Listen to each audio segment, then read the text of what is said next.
अब एक्सेलेरेशन का अगर आप ये माइंड जोन क्वेश्चन को पढ़ें तो क्वेश्चन है कि in which case acceleration is produced only due to change in direction of velocity. अब क्वेश्चन में यहाँ पर एम्फोसाइज जो किया गया है वो इस चीज़ पे किया गया है ओनली ड्यू टू, जिसमें सिर्फ और सिर्फ एक्सेलेरेशन प्रोड्यूस वेलोसिटी की डायरेक्शन के चेंज होने की वजह से हो।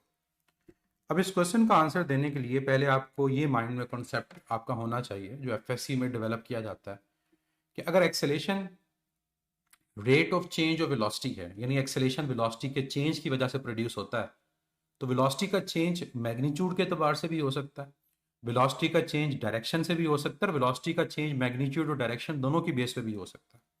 ऐसा नहीं है कि सिर्फ वेलोसिटी की मैग्नीट्यूड चेंज होगी तो एक्सेलेरेशन प्रोड्यूस होगा।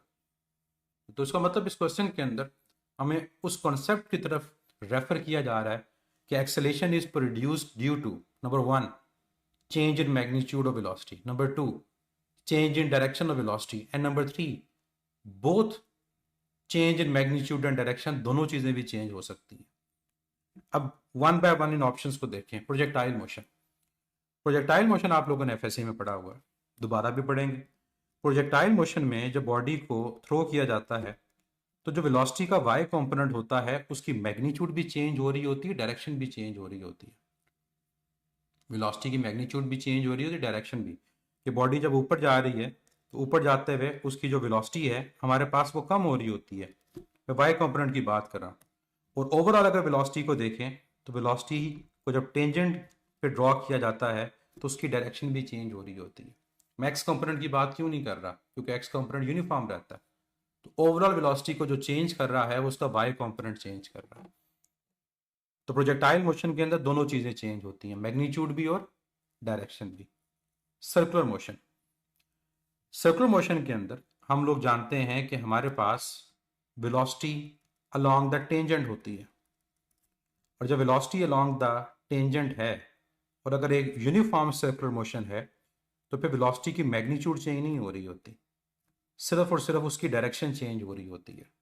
और इस वेलोसिटी की डायरेक्शन चेंज होने की वजह से जो एक्सेलेरेशन प्रोड्यूस होती है that acceleration is called centripetal acceleration. ये हम सर्कुलर मोशन में पढ़ेंगे कि हमारे पास सर्कुलर मोशन के अंदर दो तरह की एक्सेलेरेशन हो सकती है, एक सेंट्रीपिटल और एक टेंजेंशियल। सेंट्रीपिटल तो हर सर्कुलर मोशन में होती है, क्योंकि जब भी वेलोसिटी की डायरेक्शन चेंज होगी सर्कुलर मोशन प्रोड्यूस होती है तो वहां पर सेंट्रीपिटल एक्सेलेरेशन होगी। टेंजेंशियल तब होती है जब वेलोसिटी की मैग्नीट्यूड भी चेंज हो, सिर्फ डायरेक्शन की वजह से सेंट्रीपिटल और मैग्नीट्यूड की वजह से टेंजेंशियल। तो सर्कुलर मोशन में direction of velocity acceleration produce करती है, तो करेक्ट ऑप्शन आपके पास क्या बनेगी, करेक्ट ऑप्शन बनेगी बीटा।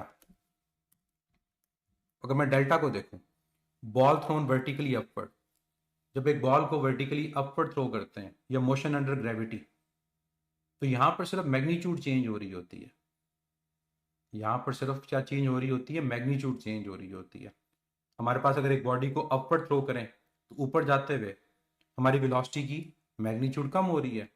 एक बॉडी को नीचे ड्रॉप करें नीचे की तरफ तो बॉडी की वेलोसिटी क्या कर रही है, इंक्रीज हो रही है। और इस वेलोसिटी के इंक्रीज और डिक्रीज की वजह से एक्सेलेरेशन प्रोड्यूस होगी। तो करेक्ट ऑप्शन डेल्टा नहीं बनेगी। बहुत सारे बच्चे ऐसे क्वेश्चन जहां डेल्टा या नन होता है उसमें डेल्टा या नन को प्रेफर करते हैं। हर दफा ऑल ऑफ दीज या नन ऑफ दीज आंसर नहीं होता। तो इसका आंसर क्या होगा, वो बीटा होगा। इसकी बात हम आगे जाकर दोबारा भी करेंगे। स्टार्ट करते हैं एक्सेलेरेशन के लेक्चर को। और एक्सेलेरेशन में सबसे पहले सबसे बेसिक चीज, व्हाट इज एक्सेलेरेशन। तो acceleration is defined as rate of change of velocity with respect to time, rate of change of velocity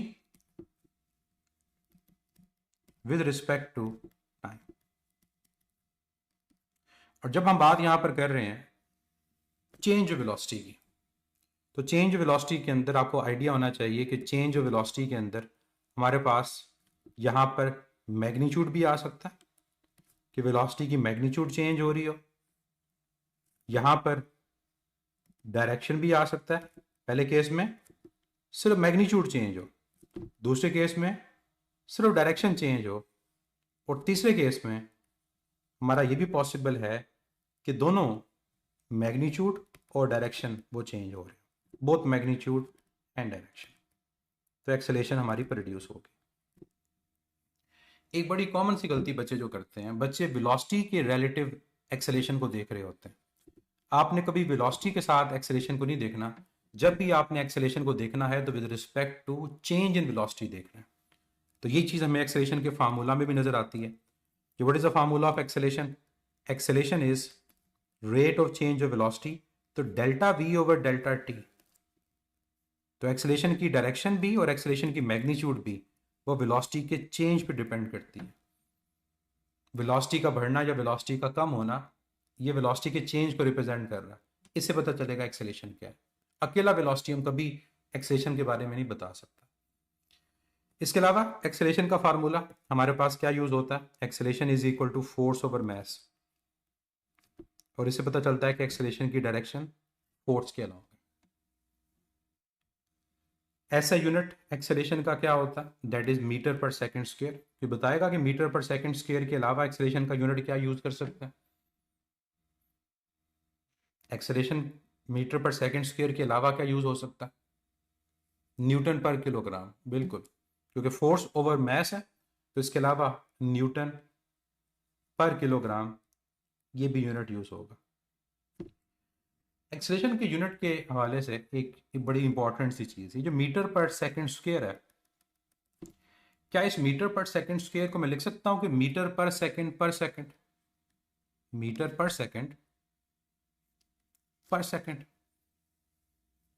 इससे क्या पता चल रहा है मीटर पर सेकंड का, इससे ये पता चलता है कि कितनी वेलोसिटी में चेंज आया कितने टाइम में। तो जब आप कितना वेलोसिटी में चेंज आया कितने टाइम में, तो आप किस चीज को रेफर कर रहे हो, बेसिकली आप रेफर कर रहे हो एक्सेलेरेशन को। मैं रिपीट कर दूं कि हमने मीटर पर सेकंड स्क्वायर को ब्रेक करके लिखा मीटर पर सेकंड पर सेकंड। अब इस मीटर पर सेकंड को जब लिखा तो जो आपका न्यूमरेटर के अंदर है मीटर पर सेकंड, ये वेलोसिटी को रिप्रेजेंट कर रहा है कि कितनी वेलोसिटी चेंज हो रही है, और नीचे क्या है, टाइम। तो कितनी वेलोसिटी कितने टाइम में चेंज हो रही है, दैट इज कॉल्ड एक्सेलेरेशन।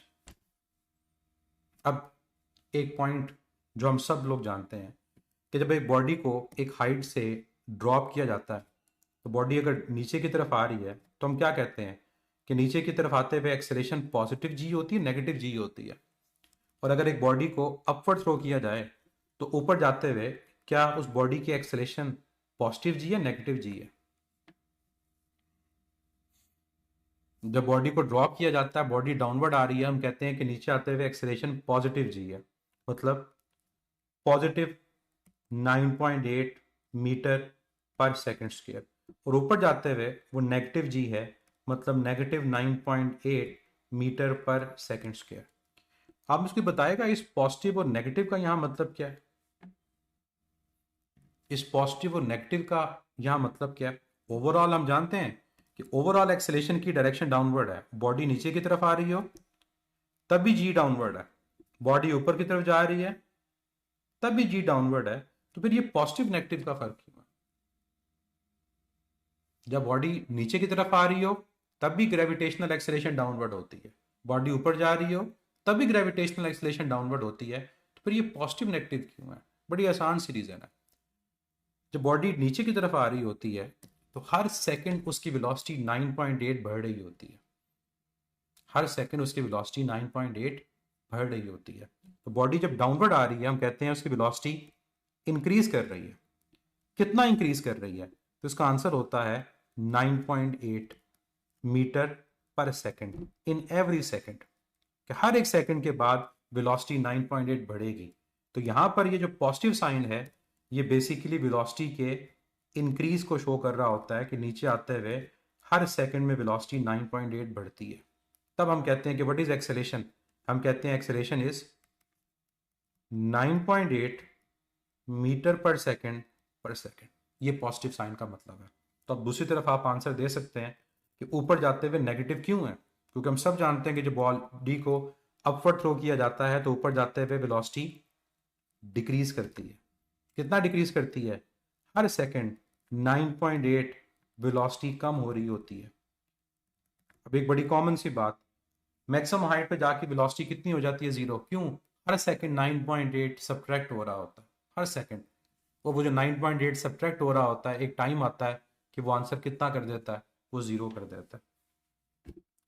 तो नीचे आते हुए पॉजिटिव इंक्रीज इन वेलोसिटी को शो करता है, और जब बॉडी को अपवर्ड थ्रो करते हैं तो ये जो आपका नेगेटिव साइन है, ये वेलोसिटी के कम होने को शो करता है कि हर सेकंड वेलोसिटी 9.8 कम हो रही होती है। अब एक बात सिर्फ रिवीजन के एतबार से मैं पूछ लूँ कि बॉडी को अपवर्ड फेंकें या डाउनवर्ड फेंकें, एक्सेलेरेशन ड्यू टू ग्रेविटी की डायरेक्शन क्या होती है? क्या वो डायरेक्शन चेंज हो रही होती है या वो सेम रहती है? वो सेम रहती है, और वो डायरेक्शन क्या है? वो डायरेक्शन डाउनवर्ड। तो जब प्रोजेक्टाइल मोशन की बात करेंगे, प्रोजेक्टाइल मोशन के अंदर ओवरऑल अगर हमसे पूछा जाए कि एक्सेलेरेशन की डायरेक्शन क्या है, हम क्या कहेंगे? प्रोजेक्टाइल मोशन के अंदर एक्सेलेरेशन की डायरेक्शन हमारे पास डाउनवर्ड है, और वो क्या चेंज हो रही होती है? नो, वो सेम रहती है। और क्या डाउनवर्ड वेक्टर को पॉजिटिव लेते हैं, नेगेटिव लेते हैं? डाउनवर्ड वेक्टर को पॉजिटिव लेते हैं, नेगेटिव नेगेटिव। तो ओवरऑल हम कहते हैं प्रोजेक्टाइल मोशन के अंदर एक्सेलेरेशन क्या है? That is negative. डायरेक्शन की बात करते हैं एक्सेलेरेशन की। एक्सेलेरेशन की डायरेक्शन क्या होती है? तो दो मैं यहाँ पर मेंशन करूंगा डायरेक्शन के लिए। एक्सेलेरेशन की डायरेक्शन चेंज इन वेलोसिटी के लॉन्ग होती है, वेलोसिटी के लॉन्ग नहीं होती हमेशा, चेंज इन वेलोसिटी के लॉन्ग होती है। तो जब भी एक्सेलेरेशन की डायरेक्शन देखनी है तो ये देखनी है कि वेलोसिटी का चेंज किसके अलॉन्ग है। और दूसरी चीज़, एक्सेलेरेशन की direction along the direction of force है। जिस तरफ बॉडी पे फोर्स अप्लाई हो रही होगी उस तरफ हमारे पास उस बॉडी की एक्सेलेरेशन होगी, वेलोसिटी कभी नहीं गिरनी। अब आते हैं इसके केसेस की तरफ, जहां से हमने आज अपने लेक्चर को स्टार्ट किया माइंड जोन में, कि तीन पॉसिबल हमारे पास वेज हैं एक्सेलेरेशन के प्रोड्यूस होने के। कि जब वेलोसिटी में चेंज होता है और एक्सेलेरेशन प्रोड्यूस होती है तो तीन हमारे पास पॉसिबल उसके वेज होते हैं। नंबर वन, अगर हमारे पास सिर्फ और सिर्फ वेलोसिटी की डायरेक्शन चेंज हो रही है और उसकी वजह से एक्सेलेरेशन प्रोड्यूस हो, इसका आंसर क्या है? ऐसी एग्जांपल जहां पर सिर्फ और सिर्फ वेलोसिटी की डायरेक्शन चेंज हो और एक्सेलेरेशन प्रोड्यूस हो, ये हमारे पास है यूनिफॉर्म सर्कुलर मोशन, जो हमारे क्वेश्चन का आंसर था, यूनिफॉर्म सर्कुलर मोशन। कि अगर एक बॉडी हमारे पास एक सर्कल में मूव कर रही हो तो हर पॉइंट पे जो वेलोसिटी होती है वो अलॉन्ग टेंजेंट होती है। इसका मतलब ये हुआ यहाँ वेलोसिटी अपनी डायरेक्शन को चेंज कर रही है। मैं यहाँ पर इसमें वेक्टर को ड्रॉ करूँ कि अगर बॉडी इस जगह पर है तो ये वेलोसिटी उसका वेक्टर है। अगर बॉडी नेक्स्ट इंस्टेंट पे पहुंची, बिल्कुल नेक्स्ट इंस्टेंट पे, क्योंकि एक पॉइंट पर एक से ज़्यादा टेंजेंट नहीं हो सकते, ये वेलोसिटी है। नेक्स्ट पॉइंट पे पहुंची, ये वेलोसिटी है। नेक्स्ट पॉइंट पे पहुंची, ये वेलोसिटी है। तो हर पॉइंट का जो टेंजेंट है वो यूनिक है, हर पॉइंट का जो टेंजेंट है वो यूनिक है। इसका मतलब यहाँ पर वेलोसिटी की डायरेक्शन में चेंज है, और जब वेलोसिटी की डायरेक्शन चेंज हो रही है तो हर पॉइंट पे एक एक्सेलेरेशन है जिसकी डायरेक्शन क्या है? Towards centre. और ये जो एक्सेलेरेशन इस वेलोसिटी की डायरेक्शन के चेंज होने की वजह से प्रोड्यूस हो, that acceleration is called centripetal acceleration. तो आपको यहाँ पर सेंट्रीपिटल एक्सेलेरेशन का भी एक कॉन्सेप्ट रिवाइज हो गया कि सेंट्रीपिटल एक्सेलेरेशन क्यों प्रोड्यूस होती है, वो वेलोसिटी की डायरेक्शन के चेंज होने की वजह से होती है। और वो एक्सेलेरेशन जो वेलोसिटी के मैग्नीट्यूड की चेंज होने की वजह से हो उसको बोलते हैं टेंजेंशियल वेलोसिटी सर्कुलर मोशन के अंदर, या लीनियर आप उसको वर्ड भी यूज़ कर सकते हो। और किसी भी पॉइंट पे इन दोनों के दरमियान एंगल पूछा जाए, वेलोसिटी और एक्सेलेरेशन, तो वो कितना होगा? वो 90 डिग्री होगा। सेकंड केस, अगर एक्सेलेरेशन प्रोड्यूस हो सिर्फ मैग्नीट्यूड की वजह से, सिर्फ मैग्नीट्यूड के चेंज होने की वजह से, तो इसकी वजह आपके पास जो एग्जांपल आती है वो motion under gravity. Motion under gravity में मैं जो एग्जांपल दिया करता हूँ वो दिया करता हूँ कि अगर आपके पास एक बॉल हो और एक बॉल को आप वर्टिकली ड्रॉप कर दो। जब आप एक बॉल को वर्टिकली ड्रॉप करोगे तो नीचे आते हुए उसकी वेलोसिटी बढ़ रही है, नीचे आते हुए उसकी वेलोसिटी क्या कर रही है? बढ़ रही है। अब नीचे आते हुए जब उसकी वेलोसिटी में इंक्रीज आ रहा है तो डायरेक्शन तो वेलोसिटी की चेंज नहीं हो रही। डायरेक्शन क्या है? डायरेक्शन तो डाउनवर्ड है। तो only factor that is changing here is the magnitude of velocity. इसी तरह से अगर दूसरी एग्जांपल आप लेना चाहो कि हमारे पास अगर एक बॉल हो और उसको आप वर्टिकली अपवर्ड थ्रो करो, एक बॉल, उसको आपने क्या किया, वर्टिकली अपवर्ड थ्रो किया, तो इस केस में ऊपर जाते हुए उसकी वेलोसिटी क्या कर रही है, उसकी वेलोसिटी इंक्रीज कर रही है। लेकिन क्या वेलोसिटी की डायरेक्शन चेंज हो रही है? नो, डायरेक्शन चेंज नहीं हो रही। इस केस में वेलोसिटी वेक्टर कहाँ है? डाउनवर्ड है। इस केस में वेलोसिटी वेक्टर कहाँ है? अपवर्ड है। तो सिर्फ डायरेक्शन की वजह से जो एक्सेलेरेशन प्रोड्यूस होगी हमारे पास मैग्नीट्यूड की वजह से, वो भी आपके पास केस समझ आ गया कि only magnitude of x velocity is changing.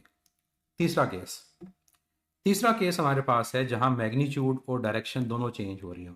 चलिए देखते हैं आपको याद है या नहीं है। इसकी एग्जांपल क्या है? जहां मैग्नीट्यूड भी चेंज हो रही है और डायरेक्शन भी चेंज हो रही है, इसकी एग्जांपल क्या है? आज के लेक्चर के स्टार्ट में बताया था,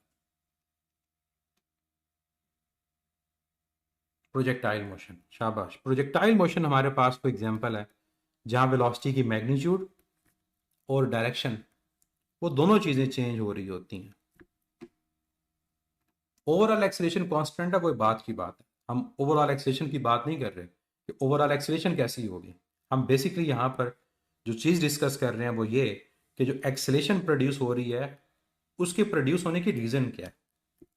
तो प्रोजेक्टाइल मोशन में जब आप एक बॉडी को लॉन्च करते हो और वो एक पैराबोलिक पाथ को फॉलो करते हुए अपने टारगेट तक पहुंचती है, तो आप यहाँ पर हर पॉइंट पे अगर वेलोसिटी वेक्टर को देखो, तो इनिशियली आपने एक बॉडी को वेलोसिटी v एंगल थीटा पे लॉन्च किया, तो हर पॉइंट पे उसकी जो वेलोसिटी है वो अलोंग टेंजेंट है और उसकी डायरेक्शन वो चेंज हो रही है। और क्या मैग्नीट्यूड सेम है? नो, मैग्नीट्यूड भी चेंज हो रही है। हम क्या जानते हैं कि पॉइंट ऑफ प्रोजेक्शन के ऊपर यहाँ उसकी वेलोसिटी मैक्सिमम होती है, मैक्सिमम हाइट पे जाकर वेलोसिटी मिनिमम होती है, और फिर पॉइंट ऑफ लैंडिंग पे वेलोसिटी क्या है? मैक्सिमम। अब यहाँ पर चेंज क्या आ रहा है? मैग्नीट्यूड में भी और डायरेक्शन में भी। तो यहाँ पर acceleration is producing due to both change in magnitude as well as direction. क्या है एक्सेलेरेशन? वो फिर इसका रिजल्ट है कि ओवरऑल प्रोजेक्टाइल मोशन के अंदर जो हमारी एक्सेलेरेशन होती है that is equal to acceleration due to gravity. Horizontal component of acceleration वो जीरो होता है और वर्टिकल कंपोनेंट ऑफ एक्सेलेरेशन वो माइनस जी के इक्वल होता है। क्लियर? ये एग्जाम्पल समझ आ गई तीनों, और तीन केसेस भी समझ आ गए कि एक्सेलेरेशन का प्रोड्यूस होना वो डायरेक्शन की वजह से भी हो सकता है, मैग्नीट्यूड की वजह से भी हो सकता है, और दोनों की वजह से भी हो सकता है। नेक्स्ट पॉइंट पे चलते हैं, types of acceleration.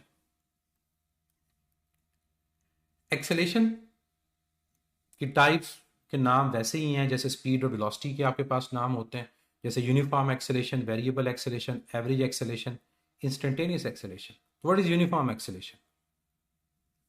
Acceleration uniform कब होती है? अब मैं आपसे आंसर लेना चाहूंगा कि आप लोग आंसर दें कि जब वेलोसिटी की मैग्नीट्यूड चेंज ना हो रही हो, वेलोसिटी की डायरेक्शन चेंज ना हो रही हो, क्या आंसर दोगे?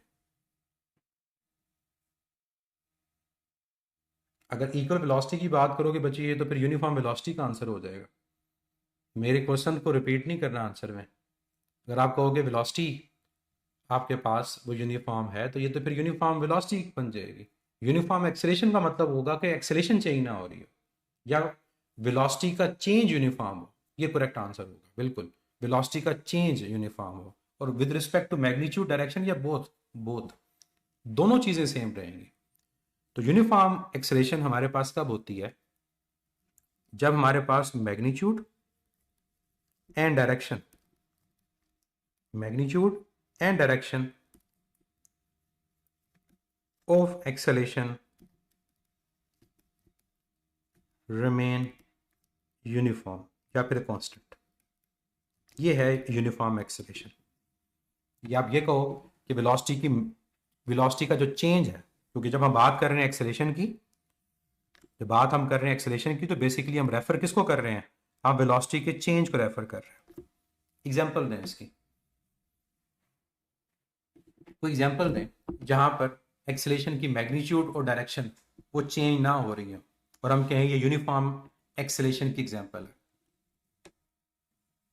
जीरो एक्सेलेशन एक स्पेशल केस होता है, हम नॉर्मली इसको यूनिफॉर्म नहीं बोलते। ये बुक में एक शॉर्ट क्वेश्चन भी था कि यूनिफॉर्म एक्सेलेशन, जीरो एक्सेलेशन ये एक स्पेशल केस माना जाता है, अदरवाइज नहीं।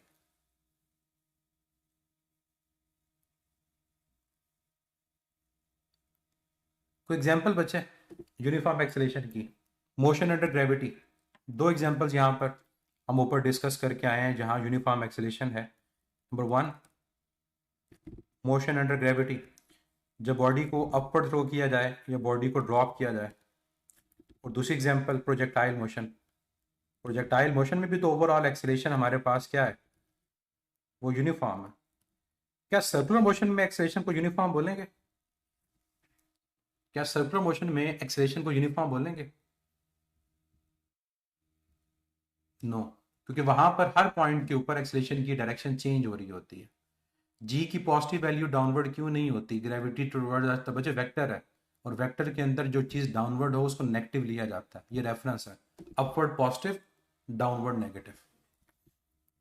तो मोशन अंडर ग्रेविटी, अगर आप एक बॉडी को किसी भी सर्टेन हाइट से ड्रॉप करते हो तो नीचे आते हुए उसकी ओवरऑल एक्सेलेरेशन जो होती है वो यूनिफॉर्म होती है, जिसको हम पॉजिटिव जी कहते हैं। प्रोजेक्टाइल मोशन, चाहे उसकी वेलोसिटी की मैग्नीट्यूड और डायरेक्शन चेंज हो रही है, लेकिन हर पॉइंट के ऊपर, चाहे यहाँ पर हो, यहाँ बॉडी हो, यहाँ हो, कहीं पर भी हो, हर पॉइंट पे उसकी एक्सेलेरेशन यूनिफॉर्म है और किस तरफ उसकी डायरेक्शन है वो डाउनवर्ड है। तो एक्सेलेरेशन कांस्टेंट है, यूनिफॉर्म है। अब दूसरी चीज, वेरिएबल एक्सेलेरेशन। अब आप खुद इसका आंसर दे सकते हैं कि एक्सेलेरेशन वेरिएबल कब होगी, जब मैग्नीट्यूड या डायरेक्शन या दोनों चीजें चेंज हो रही हो। तो इफ मैग्नीट्यूड और डायरेक्शन ऑफ एक्सेलेरेशन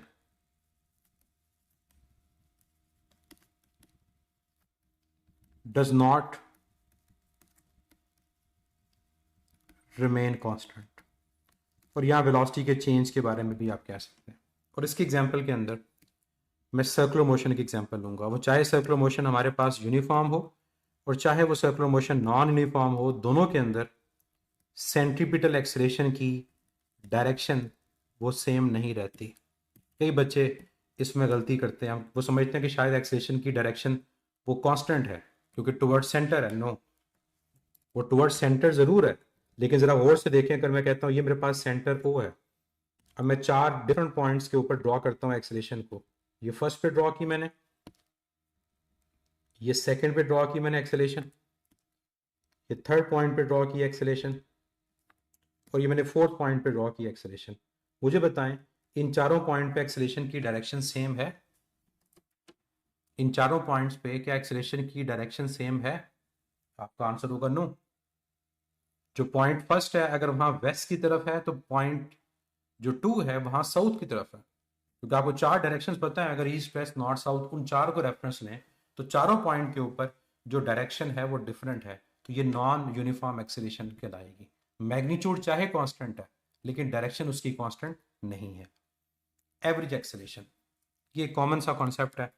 हम एवरेज जहां भी लेते हैं कैसे लेते हैं, टोटल को टोटल से डिवाइड किया जाता है। तो यहाँ पर क्या करोगे, आप टोटल चेंज इन वेलोसिटी को लोगे, ओवरऑल वेलोसिटी में क्या चेंज आया, और ओवरऑल वेलोसिटी के चेंज को आप टोटल टाइम से डिवाइड कर दोगे। अब ये कई दफ़ा ट्रिकी होता है ये चीज़, कई बच्चे टोटल वेलोसिटी के चेंज को सही तरह फाइंड नहीं करते। तो टोटल वेलोसिटी का चेंज फाइंड करना है, फिर टोटल टाइम से डिवाइड करना है, एवरेज फाइंड होगी। इससे रिलेटेड क्वेश्चंस भी करेंगे। Then instantaneous acceleration, same concept.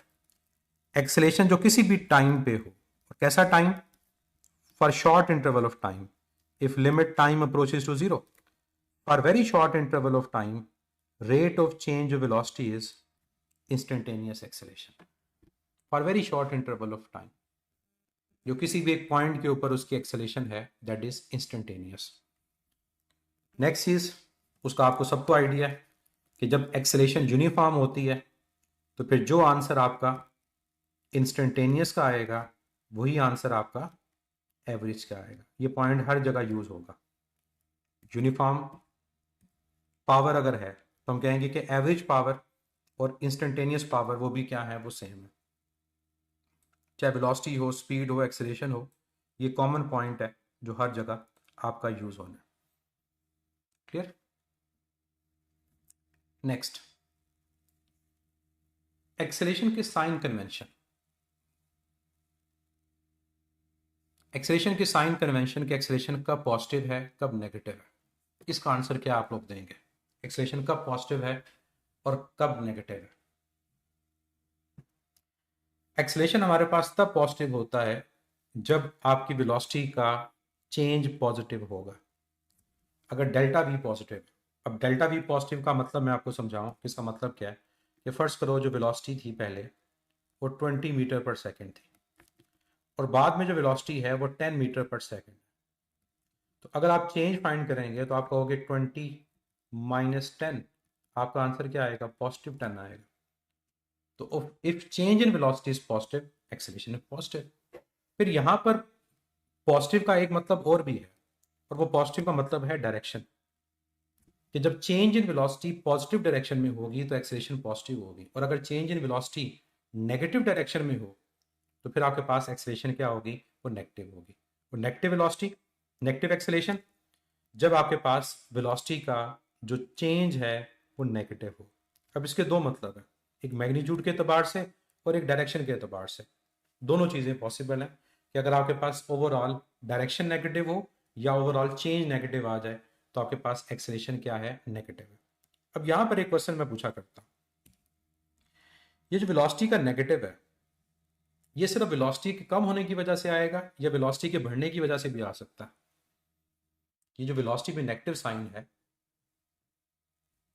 ये जो वेलोसिटी का नेगेटिव साइन आपके पास आ रहा है एक्सेलरेशन का, क्या ये वेलोसिटी के बढ़ने की वजह से आ सकता है या सिर्फ कम होने की वजह से आ सकता है? दोनों की वजह से। चाहे आपके पास वेलोसिटी जो है वो बढ़ रही है तब भी नेगेटिव आ सकता है, और आपके पास वेलोसिटी कम हो रही है ये तब भी नेगेटिव आ सकता है। अब जरा एग्जांपल मैं आपको दूं ताकि आपका ये पॉइंट क्लियर हो। फर्ज करो v1 की वैल्यू आपके पास क्या है? वो -20 है, और जो v2 की वैल्यू है वो -10 है। अब मुझे बताएं कि -20 और -10, -20 और -10 इनमें से कौन बड़ा और कौन छोटा?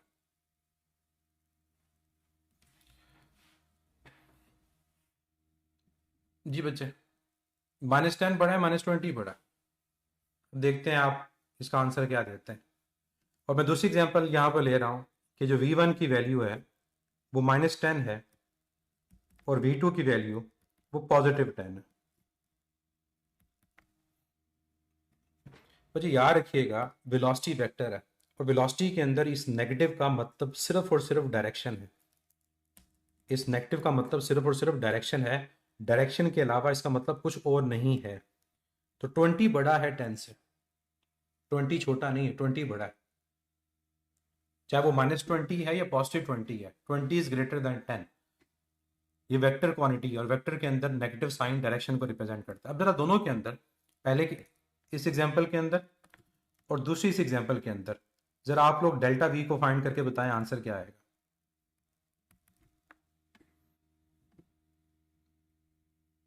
इन दोनों आंसर के अंदर जरा डेल्टा वी को फाइंड करके बताएं कि आंसर क्या आएगा। पहले केस में जब डेल्टा वी फाइंड करोगे आप कहोगे -10 -20, तो आपके पास आएगा -10 +20, आपका आंसर 10 आया।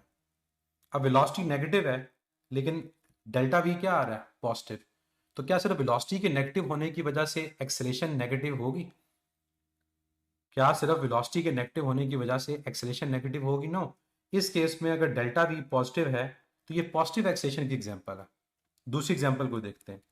अब वहां पर आप कहोगे -20 -10, तो यहां पर आपके पास आएगा -20 +10, आपका आंसर नेगेटिव आया।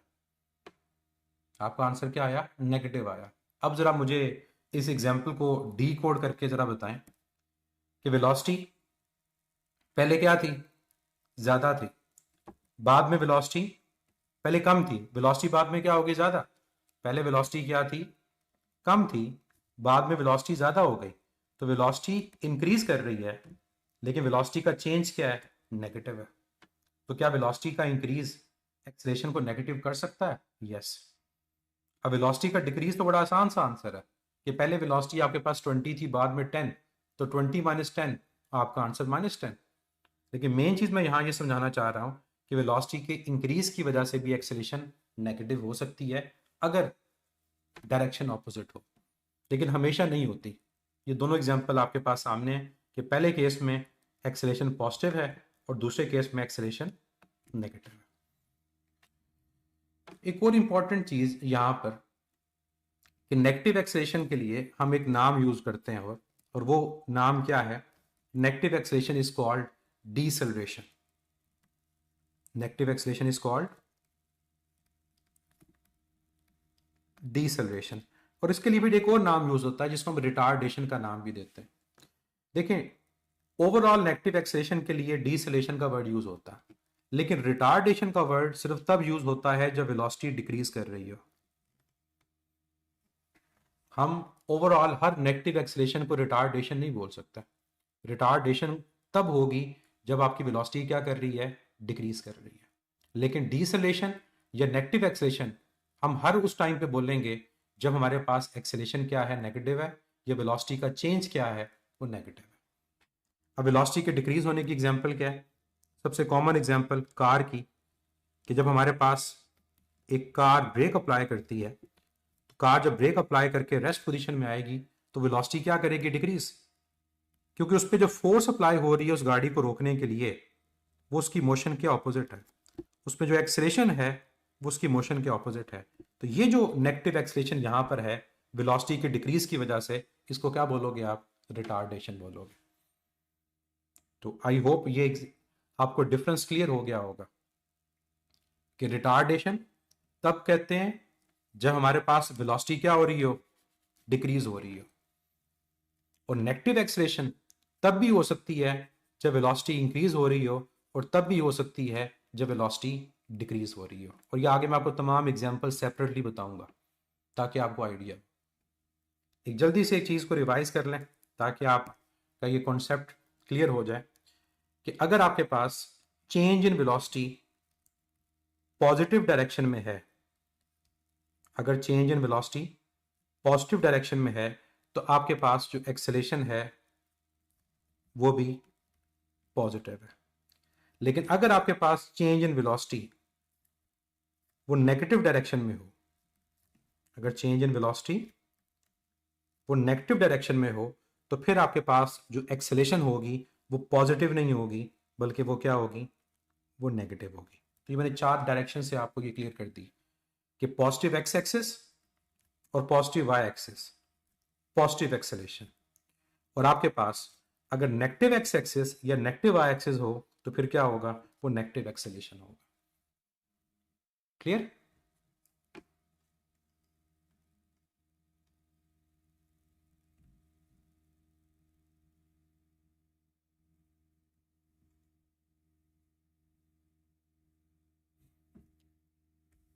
अब मैं आपको इसके डिफरेंट केसेस बताता हूँ और उससे आपको क्लियर करता हूँ कि क्या ये बात करेक्ट है, वेलोसिटी का बढ़ना और कम होना।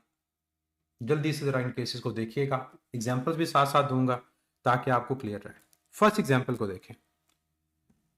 फर्स्ट एग्जांपल के अंदर जो वेलोसिटी v1 और v2 है, ये दोनों पॉजिटिव डायरेक्शन में है। दोनों क्या है, पॉजिटिव डायरेक्शन में। अब जरा मुझे आप लोगों ने आंसर देना, v1 ने v2 में कन्वर्ट होना।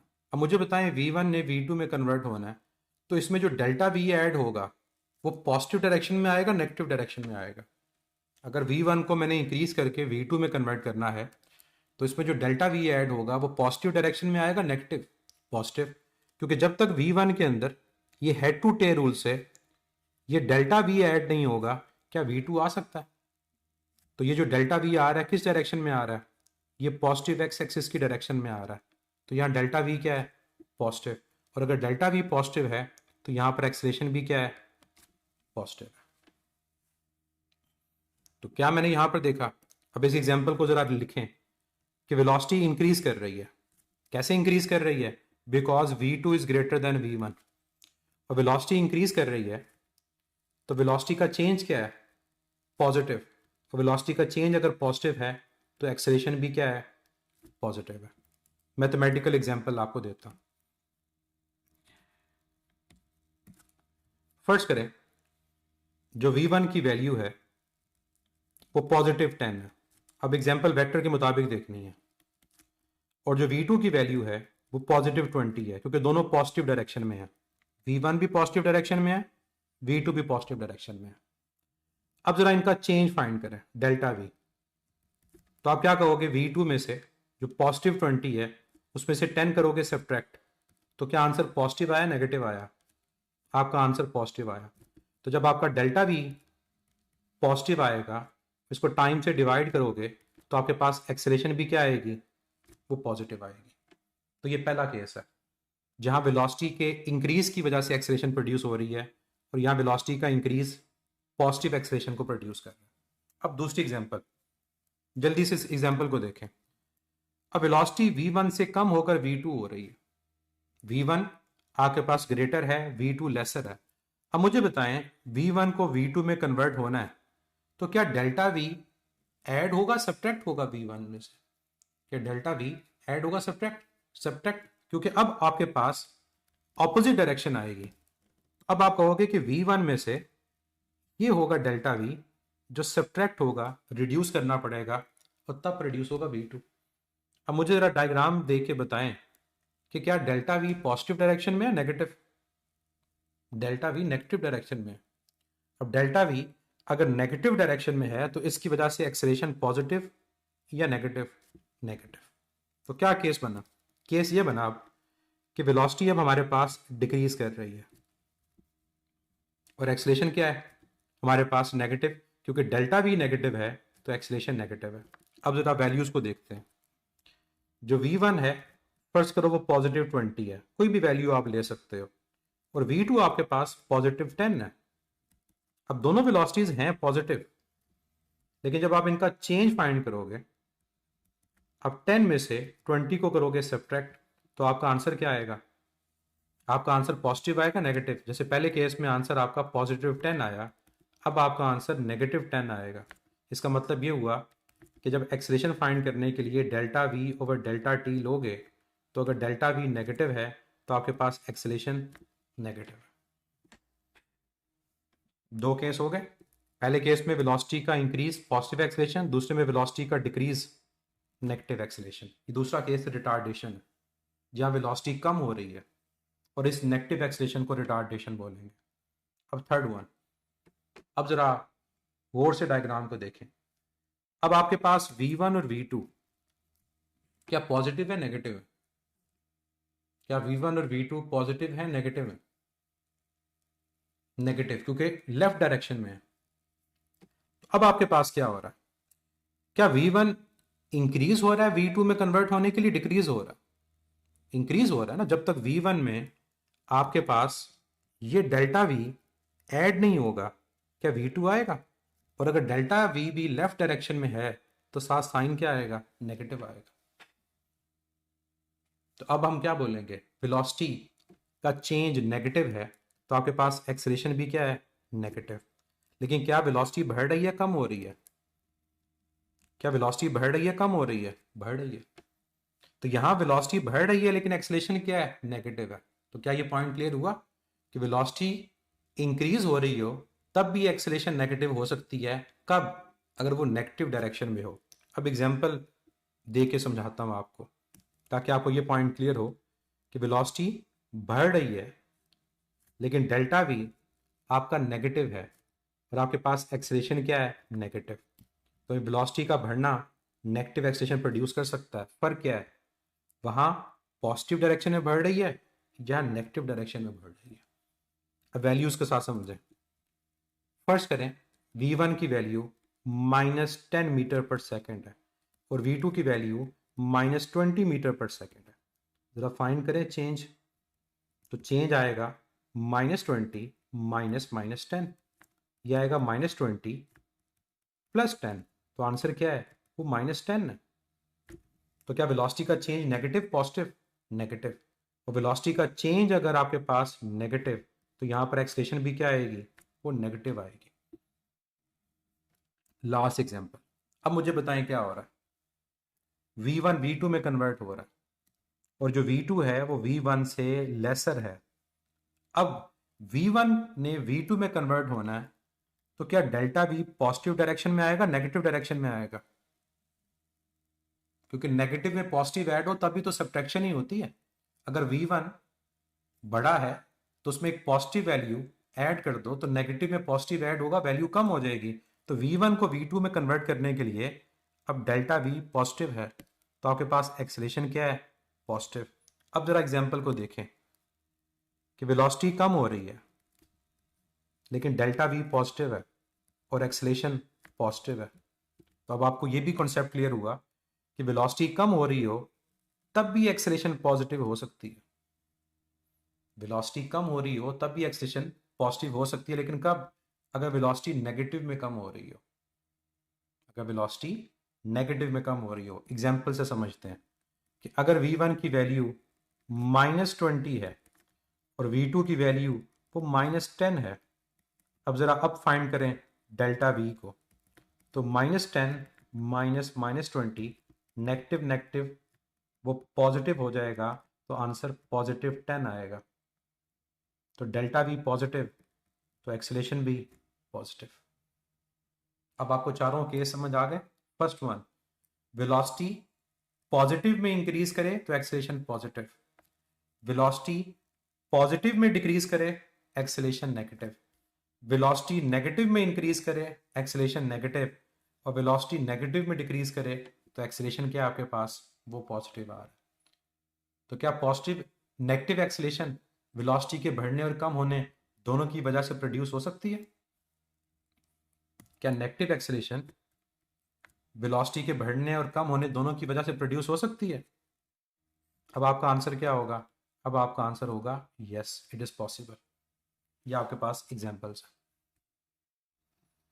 तो ये इनमें से एमसीक्यूज आते हैं कि which of the following statement regarding acceleration is correct और इनकरेक्ट। तो ये आपको केसेस पता होने चाहिए, और अगर आप केसेस में कंफ्यूज हो रहे हैं, कोई वैल्यू अज्यूम करें और फिर सॉल्व कर लें, आपको क्लियर हो जाएगा।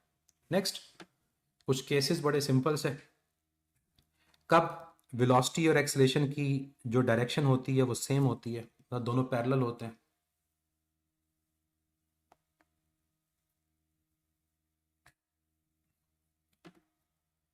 कब दोनों बच्चे पैरेलल होते हैं?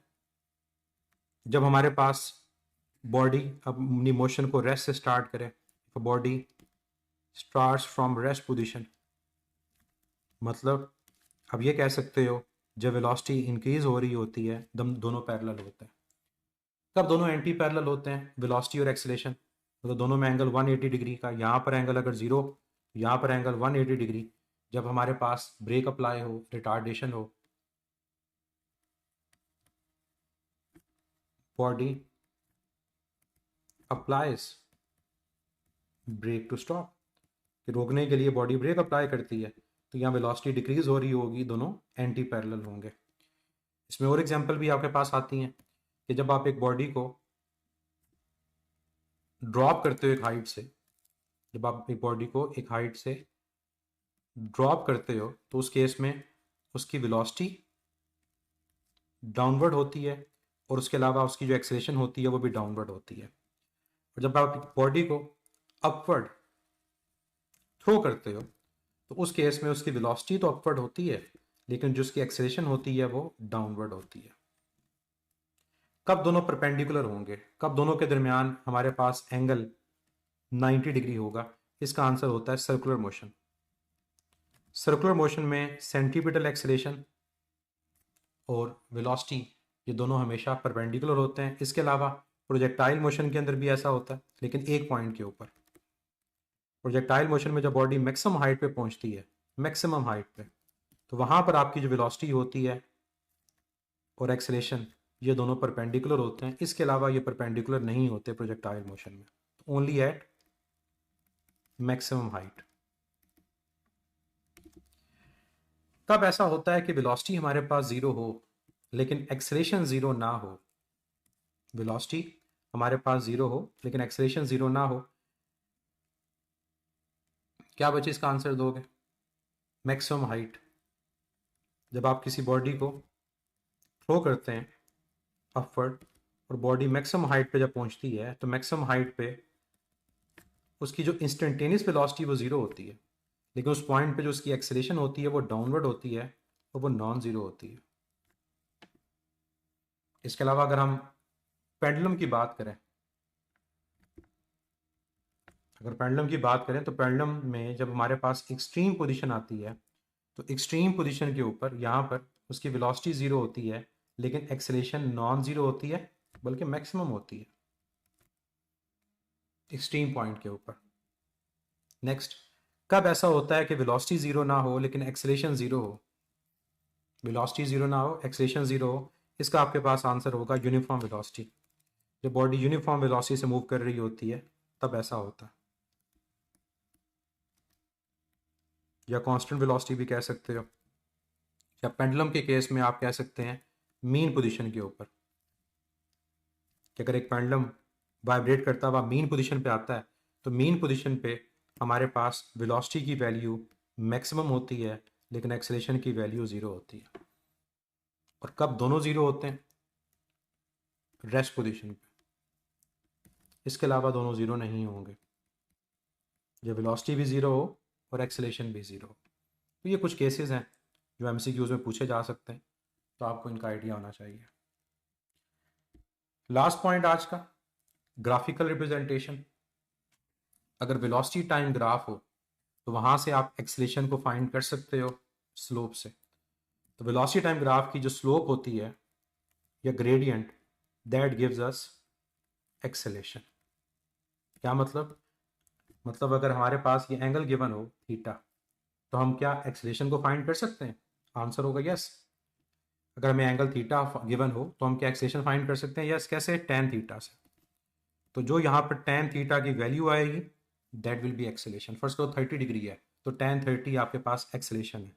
या फिर परपेंडिकुलर ओवर बेस, अगर आपको एंगल गिवन नहीं है तो फिर आपको ट्राइंगल बनानी है और उस ट्राइंगल के अंदर आपने परपेंडिकुलर को, जो डेल्टा वी है, बेस डेल्टा टी, ये डिवाइड करना है, आपके पास आंसर फाइंड हो जाएगा। डेल्टा वी फाइंड करने के लिए आप ये दो पॉइंट्स लोगे और डेल्टा टी फाइंड करने के लिए आप ये दो पॉइंट्स ले लोगे। नेक्स्ट पॉइंट, ये आपसे मेरा क्वेश्चन है, ग्राफ का एरिया किसे रिप्रेजेंट करता है? ग्राफ का एरिया, वेलोसिटी टाइम ग्राफ का एरिया, वेलोसिटी टाइम ग्राफ का एरिया हमारे पास रिप्रेजेंट किसे करेगा? डिस्टेंस को या डिस्प्लेसमेंट को? इसमें दोनों आंसर करेक्ट होते हैं, ये हम आगे पढ़ेंगे भी। अगर डिस्टेंस गिवन हो तब भी करेक्ट है, अगर डिस्प्लेसमेंट हो तो तब भी करेक्ट है। ये आगे जाके मैं क्लियर करूँगा, तो इसमें फ़िलहाल इस चीज़ को छोड़ दें कि क्या डिस्टेंस है या डिस्प्लेसमेंट है। ये आगे जाके आपको क्लियर होगा कि दोनों चीज़ें हम कैलकुलेट कर सकते हैं, वो डिपेंड करेगा ग्राफ की नेचर के ऊपर। दोनों गिवन नहीं होंगे, एक चीज़ गिवन होगी, या डिस्टेंस ऑप्शन में गिवन होगा या डिस्प्लेसमेंट गिवन होगा।